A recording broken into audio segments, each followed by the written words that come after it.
Hello and welcome to the World Cup 2022, where dreams wear colours, where nations carry hope, and where history waits to be written under the desert sky. The world has gathered and football, once again, becomes the language of us all.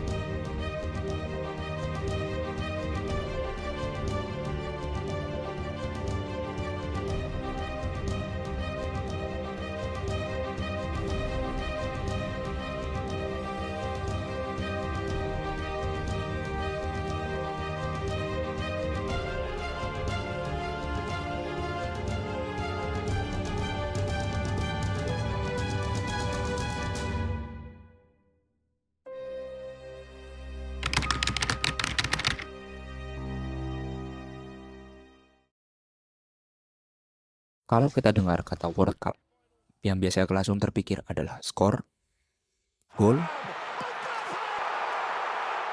siapa yang menang, dan siapa yang kalah. Tapi buat Qatar, Piala Dunia 2022 bukan hanya soal sepak bola. Event ini juga bisa dibaca sebagai bentuk diplomasi publik, yaitu cara negara membangun hubungan dan citra di mata publik luar negeri. Bukan hanya lewat pertemuan antar pejabat, tapi juga lewat event besar seperti olahraga. Dalam kasus Qatar, turnamen ini juga menjadi momen untuk menunjukkan bahwa mereka terbuka terhadap globalisasi dan siap tampil sebagai bagian dari dunia internasional. Qatar sebenarnya sudah membangun panggung globalnya sebelum World Cup 2022. Mereka sudah lebih dulu menjadi tuan rumah berbagai event olahraga internasional, termasuk MotoGP sejak 2004 di Lusail dan Formula One yang masuk kalender Qatar sejak 2021. Bahkan, Formula One menyebut Qatar sudah berkembang menjadi global sporting hub dengan kalender olahraga elit yang padat sepanjang tahun. Artinya, World Cup bukan langkah spontan, tapi puncak dari strategi panjangnya untuk menempatkan Qatar sebagai negara yang terhubung dengan jaringan global. Kemudian, ketika FIFA World Cup 2022 digelar, pesan itu jadi jauh lebih besar. FIFA mencatat bahwa turnamen ini adalah Piala Dunia pertama yang digelar di Timur Tengah dengan 32 tim dan 64 pertandingan. FIFA juga menyebut turnamen ini melibatkan sekitar 5 miliar orang secara global, dengan rekor penonton stadion dan angka televisi yang sangat besar di seluruh dunia. Dari situ terlihat bahwa Qatar bukan hanya menjadi tuan rumah pertandingan, tetapi juga menjadi pusat perhatian dunia dalam skala yang benar-benar masif. Kalau dilihat dari kacamata diplomasi publik, ini sangat strategis.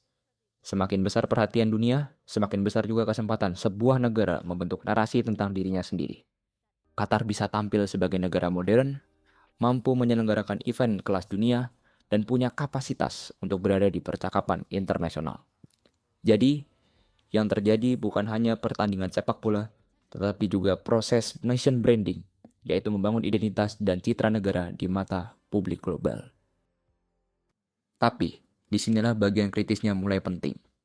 Di balik citra modern dan megah yang ingin ditampilkan Qatar melalui World Cup 2022, muncul kritik internasional terkait kondisi pekerja migran, perlindungan hak-hak pekerja, dan pertanyaan tentang apakah citra global yang dibangun benar-benar sejalan dengan realitas di lapangan.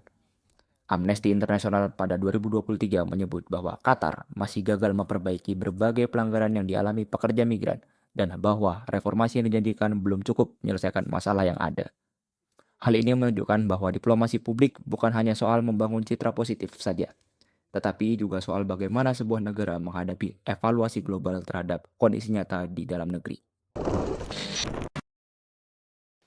Jadi, jika disimpulkan, Qatar dan FIFA World Cup 2022 menunjukkan bahwa sepak bola bisa menjadi alat diplomasi publik yang sangat kuat.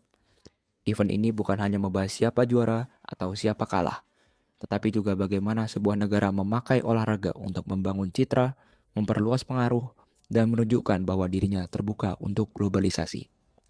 Poin paling penting dari kasus Qatar adalah bahwa di hubungan internasional modern, sebuah turnamen olahraga bisa jadi panggung besar untuk berbicara kepada dunia tanpa harus memakai bahasa politik yang kaku.